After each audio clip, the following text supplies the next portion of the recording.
Start the morning right with a cup of Vinyl Tap.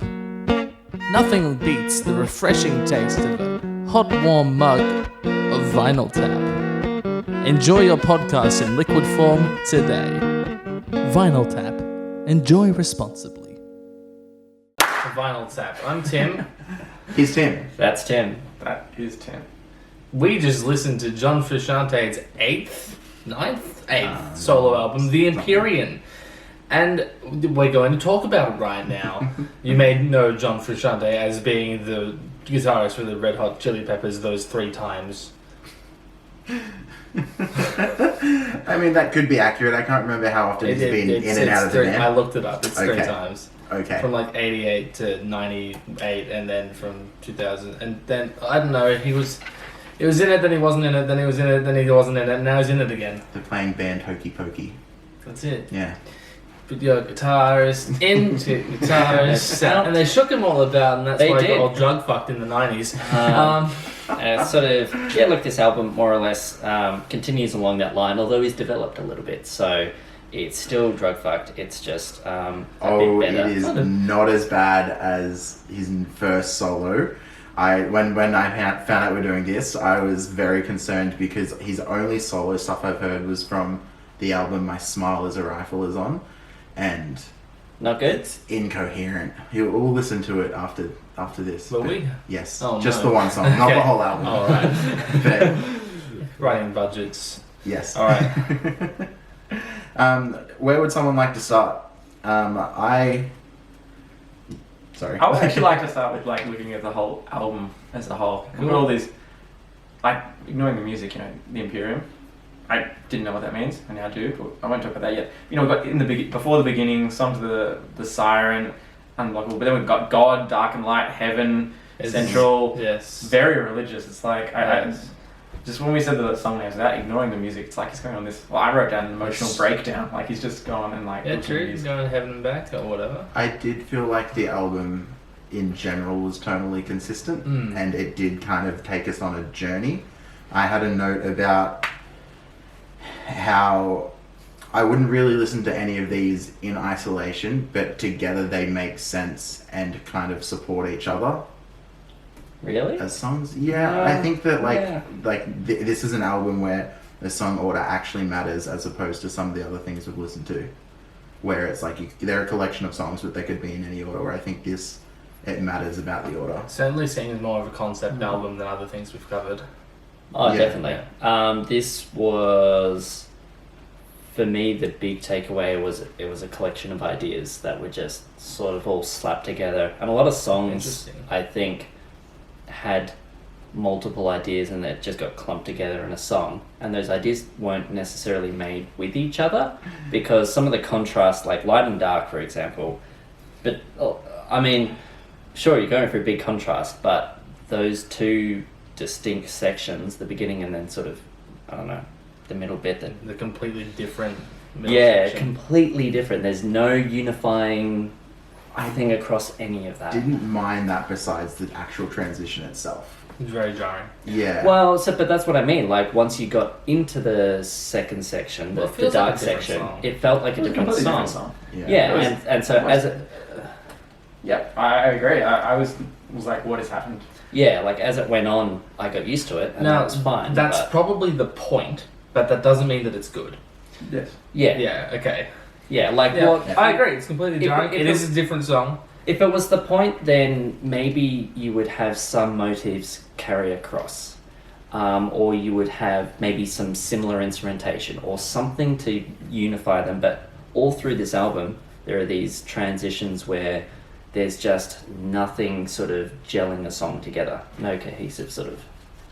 It's interesting you say that because he almost has the opposite problem in a lot of songs where he picks one riff or vamp and sits on it for like a minute to 3 minutes depending on the songs. Yeah. And one of my biggest complaints about the album as a whole is there are multiple songs that I felt just went on for, like, they were good, they were interesting, but they just sat in the same place for way too long and didn't develop and didn't do anything. Yeah, absolutely. which song is it in particular that went on for about 4 minutes on the one line? It was towards the end because we'd already had a few that did it. Central. Central, yeah. Yeah. Yeah.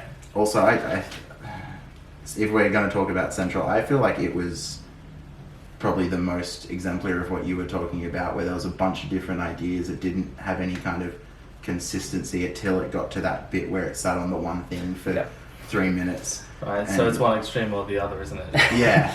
Yeah. Yeah, I found it really hard to kind of engage with that song in particular because it was a bit of this, a bit of that, and then it found a groove and then just sat on that groove for about 3 minutes. My one comment for the song was, "It happened." I mean, it just sort of summed it up on this album. Like, I actually enjoyed the album, but this song just came and went, and take it or leave it, I could have just not had that in there and would have probably been a little bit happier. The exact same thing happens in the last section of the Dark and Light song, where it just sits in that gospel-y thing. It's very cool the first couple times you hear it. It's That awesome. bass I line. really love it. That's Thanks, Flea. Flea. I was That going to is say, Flea, it had to yeah. be Flea. Thanks, Flea. It's really cool, and then it just I realized that we were having a 3-minute conversation over the top of it, and I was like, oh, ugh. Yeah.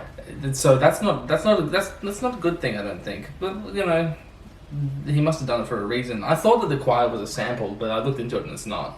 So that's interesting. No, but I think most of the drums on this were sampled. No, I don't think so. There was There's some that a was drum definitely machine. drum machine. Yeah. That's Oh, in what the I first meant. song, Yeah. we had these weird, like, there's But, actually a drum beat and this weird, like, phasing happening of a drum over the top of it early on. Yeah. Yeah. Klinghoffer played drums on this album. Okay. Yeah. There was definitely a few, and they were the ones that stood out to me the most. Where I was like, "That's got to be a drum machine." Yeah, they certainly use a drum machine, especially in Light. That was very obviously a machine, but you know that's fine. You can use a machine. Yeah, there's nothing wrong with that. But I found it interesting. You get a choir in, and I think it wasn't synth strings, was it? There was an actual string Yeah, quartet. Yeah, that's what I was gonna that say. actually sounded like a string And I found it odd if they'd only used a drum machine, but they had a string quartet and a Yeah. choir. I would have Yes. been like, that would have. It's It's interesting. an odd choice to Yeah. me. Speaking of strings, how you going?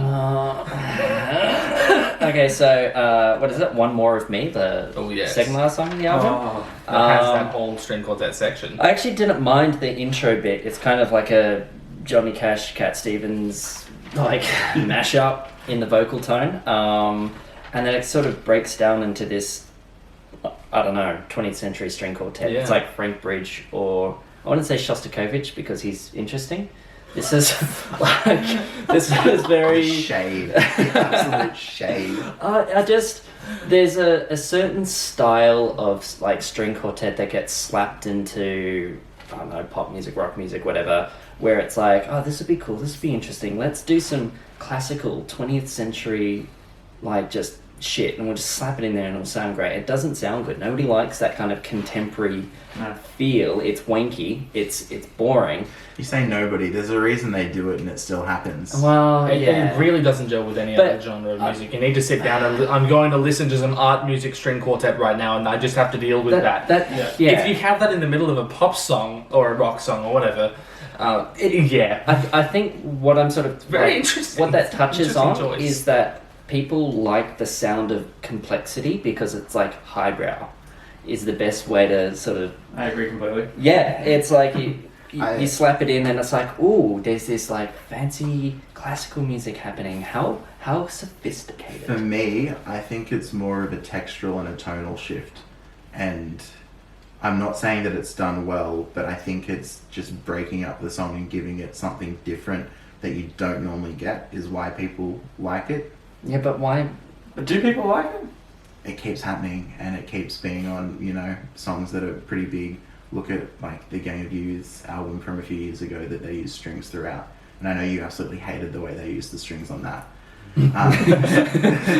But like it was massive, and that was like one of the talking points was that it was like this rock band that was using strings and But Or were they doing it in the same way? So I don't know. basically the same way. Like it's just like a rock context, and then they've applied string quartet to a like pop setting as opposed to yeah. With like strange chords being used and like in different directions.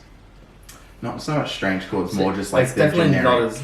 Yeah. Gang of Youths didn't use it in an avant-garde kind of way. No. This definitely seems This to be was leaning jarring. towards that. I was Yes. like, Yeah. Now, uncomfortable. I would argue against the idea that it's being wanky for wankiness' sake. I think that there was an emotional like reason for this to happen. Yeah. It like kind of, what I got from it is it's conveying this kind of like taut, difficult to pass, like part of an emotional journey. I think that's what he's trying to get at. Right. Now, what I said is wanky, but I'm trying to get around what I think he's getting at there.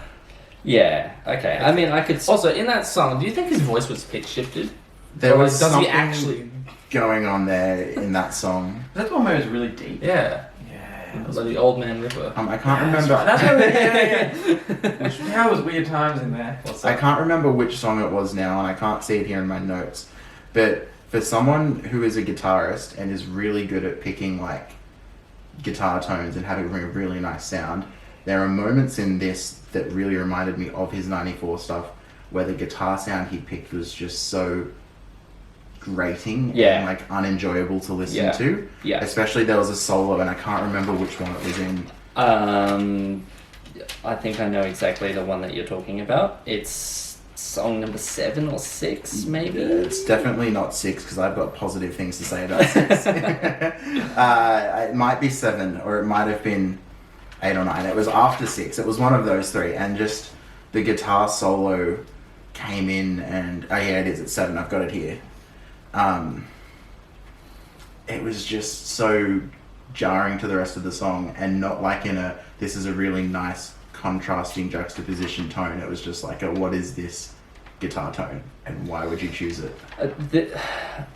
This happens all throughout the album. I think part of what's going on is he sort of builds up to the climax of whatever it is, and then he tonally, texturally, he just doesn't reach it. He like brings in a completely different climax, if that makes sense. So like he had this really grungy metal tone for song number 7 as his guitar solo, but the rest of it was building up for this like epic gospel breakdown.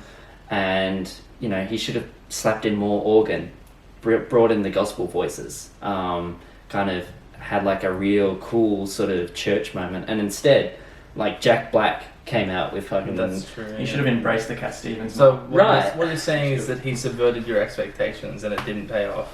I don't think it paid off. And there are moments where it was building up to be this epic metal moment, and then a string quartet came in and killed the whole vibe with peeled back layers. Can I contrast that with what I think the best song on the album was, number 6, Heaven, where I'd say he did those things but made it work. It like he started off with that like very nice clean guitar in his voice, and kind of had a very very slow build using kind of texture to and dynamics to create like movement and momentum, and it had the drums come in, it was getting bigger. Then he had a small little like tacit where it went back to guitars and vocals before everything went bang and all came in, and that's when the strings and other things came in, and it was just very thick and very full. Yeah, I actually didn't like 6 so much. I'm not surprised. I didn't like it either. I thought it was fine. I thought it did do that build up a little bit better, but it was sort of again, I don't know. I felt like the drums were like really heavy to begin with, and they just sort of stayed heavy. So that I didn't really get that strong sense of like, peeling it back and then boom, because there was just a... I mean, the drums in all the songs were pretty huge. None of them were like small and quiet. It was like when especially in that very first song, when the drums came in, I was like, whoa, this is... I really like the way it built to that. A lot. Yeah. We're talking about the first song. Yeah.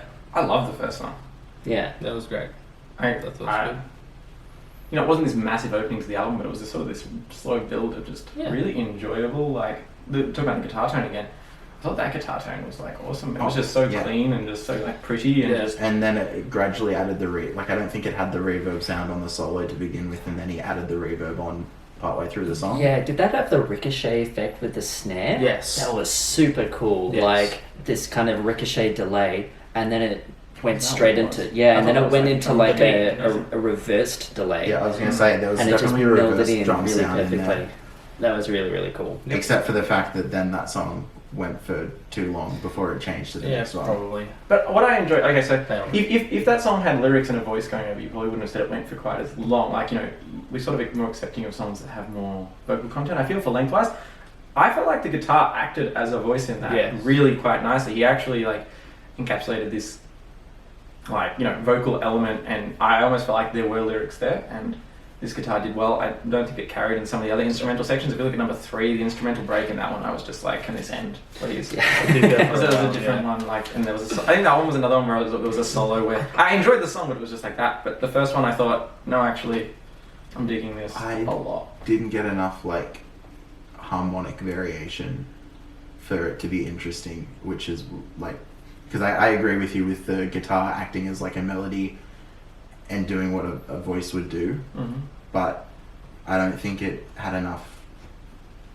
not sections, but like it didn't change enough or develop enough for it to be interesting. So it did keep returning to that basic motif, which made me think that this solo is actually in rondo form, because it just keeps returning and then variating on that section by section, going back to the same thing. So that was interesting.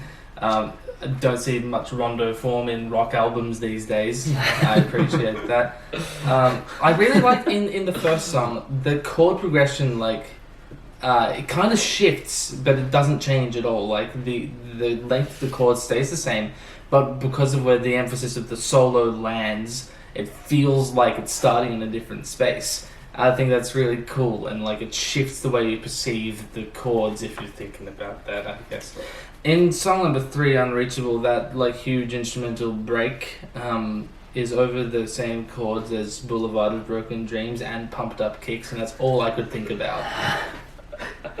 And good chords though. Good chords. Oh, they're great chords. I love them. In fact, harmony across this whole album is pretty interesting. It in is, that yeah. I don't think I heard a single perfect cadence, and that's probably by design. Well, maybe not like, oh, I'm going to write an album that has no perfect cadences. But it's definitely like his sound of not having perfect things kind of flow to each other, and that's a very Plagal thing, a very gospel-y thing. And so, yeah, we have lots of 4/1 movement, and that's groovy. And on that song Unreachable, that instrumental section, right at the end, there was a really cool guitar tone where it was almost put through like a vocoder or some kind of like talk box, or something. Right, interesting sounds. Yeah, no, like really, really cool. Similar to there's a couple of songs that I've heard that are really similar to that, but I don't know what the effect is. I wasn't paying attention to it enough to have a comment on it, sorry. Yeah. My takeaway from the end of that song was I really loved the solo. It built up really well. Yeah. And then it just awkwardly cut out to like a one repeat of the chords outro that was just like really weak, and like it would have been better to have just finished at the solo, I think. And that kind of just stopped me from thinking about anything like tonally. Have we discussed what the title of the album means? Oh, so I looked this up, and the Empyrean is, according to the Merriam-Webster dictionary, the true and ultimate heavenly paradise, or the highest level of heaven, the highest heaven or heavenly sphere in ancient and medieval cosmology, usually consisting of fire or light. That's dope. But for the name of an album, that sets a pretty high precedent for what's going to be. The highest level of heaven. I mean, as a concept, I think it holds up. Yeah. Like, I don't think he defies what he set out for. Like, sure, we're not going to expect, like, the highest sphere of heaven level of album.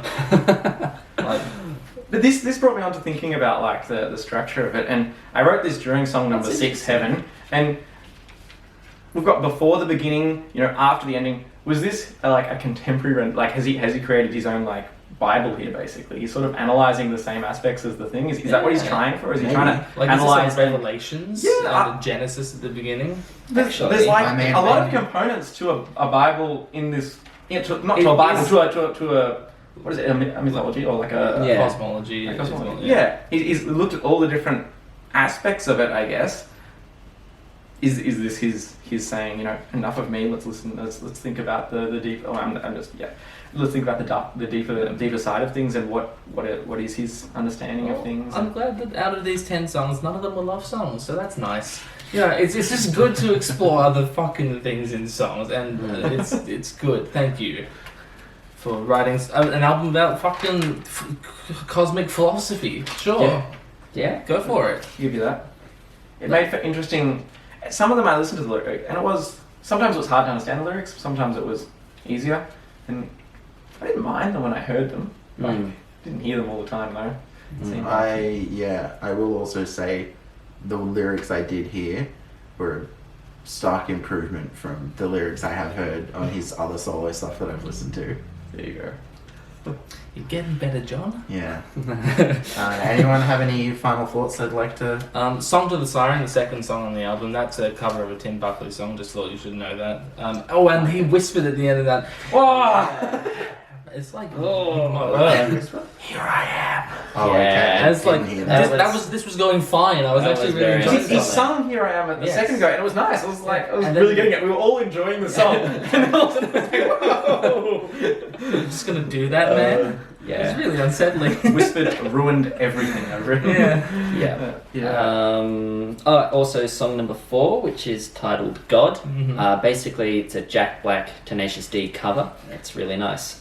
He just sounds like Jack Black. It's Oh, good. now you've brought my attention to it. The piano riff in that song was very Cat Empire.